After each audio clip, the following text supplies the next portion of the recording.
Welcome to the deep dive. Today, we're really focusing in, taking you through a key part of keeping any organization steady and on track.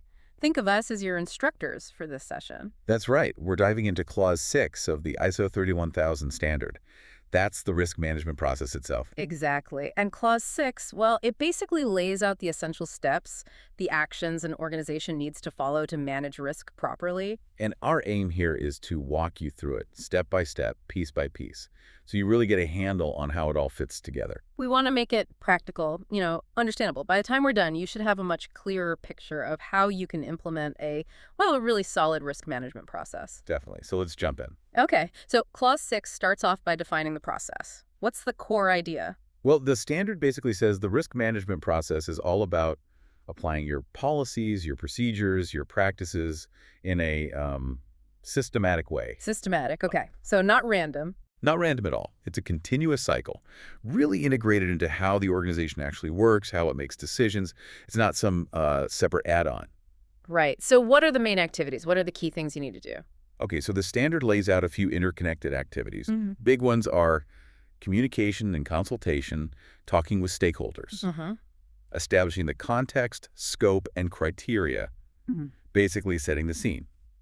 Then the core of it, assessing the risk. Assessing, right. Identifying, analyzing. Exactly.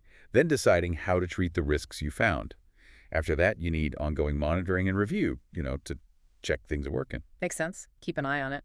And finally, recording and reporting, documenting what you're doing and communicating it. The standard actually has a figure 4, that shows this flow visually. Okay, that sounds logical. And as instructors here, we should probably stress again that this isn't just some task force thing, right? It has to be a part of the day-to-day. Absolutely critical. It needs to be woven into management, into decision-making, into the very structure and operations of the organization. Got it. Now, the standard mentions it can be applied at different levels: strategic, operational, project level. How does that work? Is it the same process everywhere? It's scalable, you could say. Yeah. Think of it like adjusting your focus. You can apply the same core process principles to the entire organization's strategy. Big picture risks. Right. Or you can zoom right in on a specific project, or maybe just one operational area. The steps are fundamentally the same, but the specifics, the risks you're looking at, the level of detail that changes. So it's flexible, adaptable. That's a key strength, yeah. You tailor it to fit the specific objective in the context you're working in. Okay. Now, something I find interesting is the emphasis on human behavior and culture. Why does the standard call that out specifically? Well, that's huge, because risk management isn't just about processes on paper. It's about people. People making choices, taking actions. Exactly. And the organization's culture. That massively influences how people see risk, whether they feel safe speaking up about potential issues. Like a blame culture versus a learning culture. Precisely. If people are afraid to report risks, your whole process falls apart, doesn't it? Yeah. So understanding those human factors, the cultural norms, that's vital for making it actually work. That's a really important point. It's not just charts and procedures. Okay, one last thing on the overview. It's presented sequentially, but the standard says it's often iterative.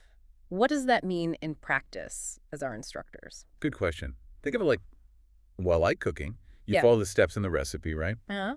But maybe you taste the sauce that's like monitoring and realize it needs more salt. So you go back, adjust the seasoning. That's like revisiting an earlier step, maybe risk analysis or even context. So you might loop back based on new information. Exactly. You learn as you go. The environment changes. You discover something new.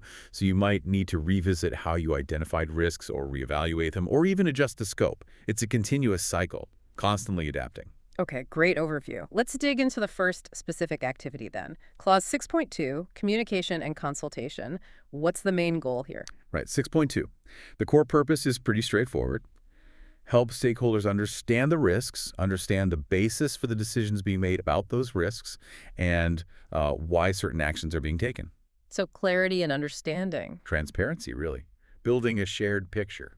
Now, as instructors, we should point out the distinction the standard makes between communication and consultation. They aren't quite the same thing. No, they're not. Communication is more one way, you could say. It's about promoting awareness, sharing information, making sure people know about the risks and what's being done. Informing people. Right. Consultation, though, that's two-way.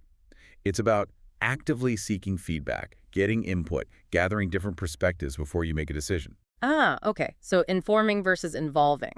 That's a good way to put it. And the standard stresses they need to be closely coordinated. Why is that coordination so important? Well, you need consistency. You need the information flowing effectively, making sure it's factual, timely, relevant, accurate, and crucially understandable. Right. You don't want conflicting messages or delays messing up decisions. Exactly. And tied into that, the standard also flags the importance of confidentiality, integrity, and privacy. Which seems more relevant than ever. Absolutely. Risk discussions often involve sensitive stuff, so you need processes to handle that information appropriately, maintain trust, respect privacy. It's foundational. And who are these stakeholders we're communicating and consulting with? Just internal people? Oh no, much broader. It's really anyone who can affect the organization or be affected by it, or even just perceive themselves to be affected by the risks or the risk management actions. So employees, managers, yes, but also... Customers, suppliers, regulators, shareholders, the local community. It can be a very wide net depending on the risk and the organization. And this isn't just something you do at the start, right? As guides, we should stress it's ongoing. Definitely ongoing. Clause 6.2 is clear. It should happen throughout all steps of the risk management process. It's a continuous dialogue. Right. So what are the specific aims? What should you hope to achieve with all this communication and consultation? The standard lists a few key aims. First, bringing different expertise together at each stage. You want all the relevant knowledge in the room, so to speak. Makes sense. Get diverse input. Second, ensuring different views are considered when you're setting your risk criteria and evaluating the risks themselves. Avoid groupthink. Third, providing enough information for proper risk oversight and good decision-making. People need the facts. And fourth, building inclusiveness and ownership. Getting buy-in from the people who are actually affected by the risk or involved in managing it. ownership is key. Okay, that covers communication and consultation nicely. Let's move, as instructors, to the next phase. Clause 6.3, scope, context, and criteria. This feels like laying the foundation. It absolutely is. Clause 6.3.1 basically says this step is all about customizing the whole risk management process, tailoring it so your risk assessment is effective and your risk treatment actually makes sense for your situation. Tailoring. Okay. So first up is defining the scope. 6.3.2, what's involved there? What questions should you ask? You need to be really clear on the boundaries. What exactly are we applying this process to? Like which part of the business or which goal? Precisely. Is it strategic level? Yeah. Operational? A specific project? What are the objectives we're focused on managing risk for? And how do those objectives line up with the organization's overall goals? You need that clarity up front. Okay. And what practical things should you consider when you're planning this scope definition? The standard gives a checklist, essentially. Things like, what decisions need to be made? What outcomes do you expect from each step? What's the time frame? Location? What's explicitly in scope and what's out? Inclusions and exclusions. Yeah. Gotcha. Also, what tools or techniques will you use for assessment? What resources do you need? People, time, money. Who's responsible for what? What records do you need to keep? That's quite detailed planning. And importantly, how does this specific risk management effort connect with other things going on, other projects, processes, activities? You need to see the links. It sounds like you really need to think it through properly. Yeah. Okay. Next part of 6.3 is understanding the external and internal context. 6.3.3. As instructors, why is this so crucial? Because risk doesn't happen in a vacuum, right? The context is the environment, everything inside and outside the organization where you're trying to achieve your objectives. So the world you operate in. Exactly. And you need to understand it because, well, firstly, risk management supports achieving objectives within that context. Secondly, factors within the organization itself can be sources of risk, culture, structure, resources. Ah, okay. Internal factors matter too. Definitely. And understanding the context helps ensure the purpose and scope of your risk management actually align with what the organization as a whole is trying to do. So it connects the specific risk effort back to the bigger picture. The standard actually points back to section 5.4.1 for factors to consider here. It does. And 5.4.1 gives more detail on external factors like political, economic, social, technological, legal, environmental, the PESTLE stuff. Right. And internal factors like governance, culture, strategy, capabilities, information systems, relationships with internal stakeholders. It's comprehensive. Got it. So understanding the full operating environment. Now, the final piece of 6.3, which we need to explain as instructors, is defining risk criteria, 6.3.4. This sounds like setting the rules of the game. That's a good analogy. This is where you specify the amount and type of risk that the organization is willing to accept, relative to its objectives. Your risk appetite, essentially. Okay. Setting the tolerance levels. Exactly. And you also need to define the specific criteria you'll use to evaluate how significant a risk is. This helps guide the decisions later on about whether treatment is needed. And these criteria, they need to align with the overall framework and be tailored to the specific activity, right? Absolutely. They shouldn't be generic. They need to reflect your organization's values, objectives, resources, and they must be consistent with your high-level risk management policies. The standard also mentions considering obligations and stakeholder views here. Why is that important for criteria? Well, your legal or regulatory obligations might dictate certain minimum standards or thresholds. And what your key stakeholders, customers, regulators, the community consider acceptable risk can also heavily influence your criteria. Ignoring them can lead to, well, trouble. Reputation damage, loss of trust. Exactly. So their views matter when setting these benchmarks. And as instructors, we flagged this earlier, these criteria aren't static. 6.3.4 says they're dynamic. Crucial point. Context changes, objectives evolve, you learn more. So your criteria need to be reviewed and potentially amended over time to stay relevant. Right. Keeps them effective. So when you're actually setting these criteria, what specific things should you be thinking about? The standard gives a pretty detailed list again. You need to consider the nature of uncertainties, tangible, intangible. How will you define and measure consequences, both positive and negative? Likelihood, too. Yes, how likelihood will be defined and measured. Time-related factors, urgency, duration. Consistency and how you use measurements is vital. How you determine the actual level of risk. That too, how combinations or sequences of risks will be handled, and importantly, the organization's capacity, its ability to actually manage or absorb the risk. Wow, okay. That's a lot that goes into setting those criteria properly. All right, foundation laid. Communication, context, criteria. Now, as we continue instructing, we hit the real core. Clause 6.4, risk assessment. This is central, absolutely. 6.4.1 defines risk assessment as the whole process covering risk identification, risk analysis, and risk evaluation. It brings those three together. Okay, identification, analysis, evaluation. And the standard describes it as systematic, iterative, and collaborative. We touched on iterative earlier. What about systematic and collaborative? Systematic means it follows a logical, structured approach, not just random brainstorming. Collaborative means you should draw on the knowledge and views of various stakeholders, get different perspectives. Makes sense. More eyes, better insights, and it relies on the best available information. Critical. Use what you know, use reliable data, and if there are gaps, the standard says you should supplement it with further inquiry. Don't just guess if you can find out more. Okay, so first step with an assessment, 6.4.2, risk identification. As guides, what's the aim here? Simply put, find, recognize, and describe the risks. Any risks that could potentially help or hinder you achieving your objectives. Help or hinder, so opportunities too, not just threats. Exactly.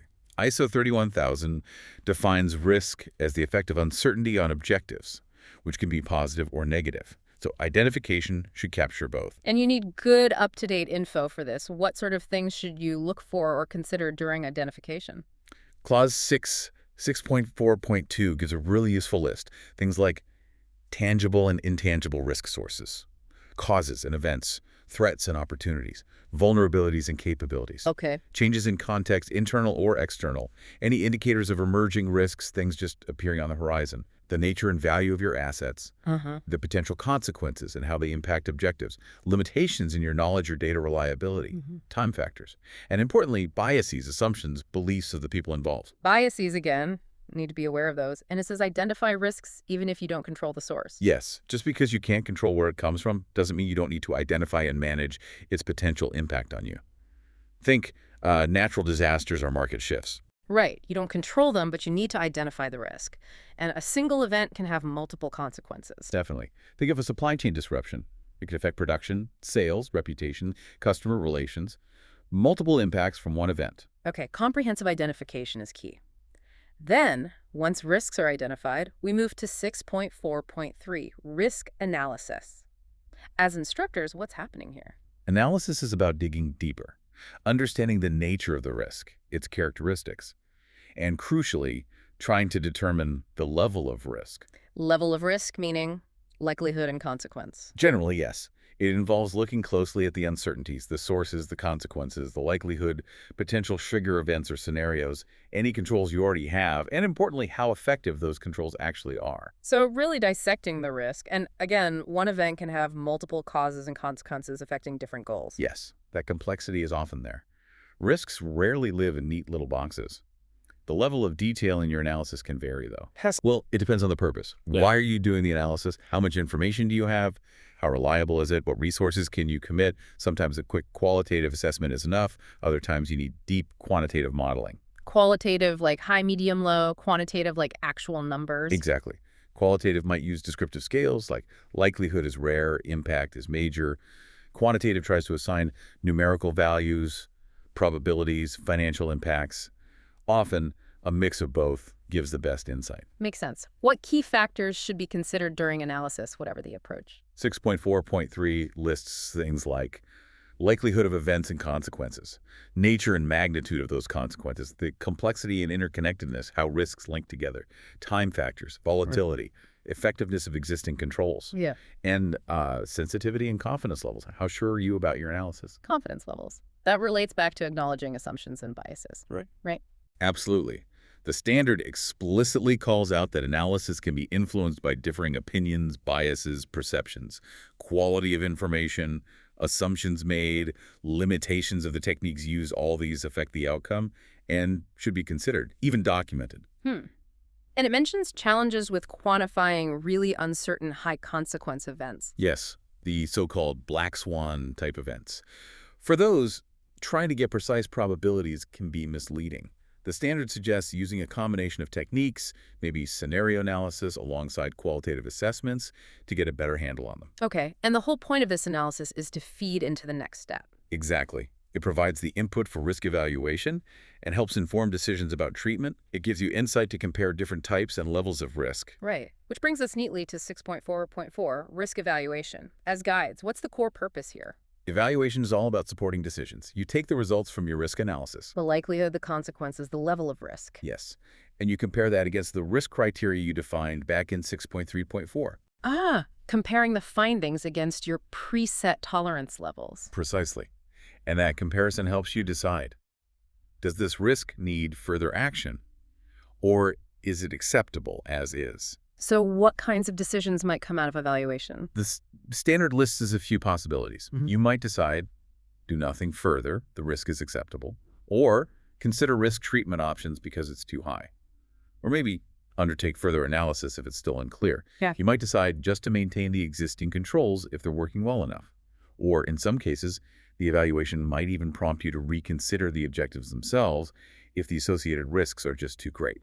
Reconsider objectives. That's a significant outcome. And as instructors, we should remind listeners to consider the wider context here, too. Absolutely critical. Don't just look at the numbers. Consider the broader context, the actual and perceived consequences for all your different stakeholders. Yeah. A risk might look okay on a spreadsheet, but be unacceptable reputationally. Good point. And the outcome of evaluation, the decisions made, needs to be recorded and communicated. Yes. Document the decision, communicate it, get it validated at the right levels, ensures transparency and accountability for the path chosen. Okay, so assessment complete. Identified, analyzed, evaluated.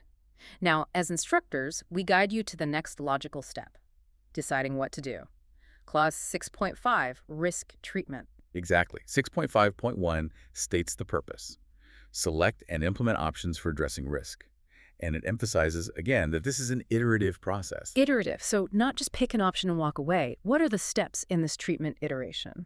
It involves, first, formulating and selecting treatment options, then planning and implementing them.